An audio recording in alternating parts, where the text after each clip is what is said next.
Hello there, me at the end of the video. This is how the trinket trays have turned out. I absolutely love them. I made 2 of each just to kind of test out the air dry clay. I definitely need a little bit more practice. It's not something that I usually work with, but really had a lot of fun doing it.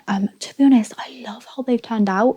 The UV resin on them worked perfectly as well. I have got a new face mask with some new filters on, which I'm really excited to be using, because safety first, guys. I found that UV resin started to give me headaches and it started to like mess with my throat a little bit, so always make sure to wear a mask and that sort of stuff, as well as sanding your clay, all of that. I have been using it in a well ventilated area, but that wasn't really cutting it.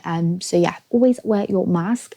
I will talk about that a little bit more in a studio vlog actually, because I'm sure you don't want to hear about that here, but I will leave the mask that I use down in the description. Anyway, so yeah, this is how the trinket trays have turned out. Absolutely love them. I think they are adorable. I'm going to be keeping some of these and then maybe even putting some in my shop if someone, you know, is a little bit interested. I don't know, they're just a bit of fun. I love them, and yeah, I think they're so cute. So I edited this video a little bit differently, don't know if you can tell. I thought I'd just skip the intro because I get bored of other people's intros and I just skip them anyway. So I thought if I skip the intro, get straight into the video coming on the end, that'll be a little bit different. So yeah, let me know what you think about it. I've also edited it quite, you know, a lot and added like all the different funky textures and everything. I'm really liking that. Also really vibing with this music. I'm going to be using that in the future. Might use it as my outro for when my little bits come up for then watch the next video of mine type thing that goes at the end of YouTube videos. But yeah, I hope you all have a fantastic day.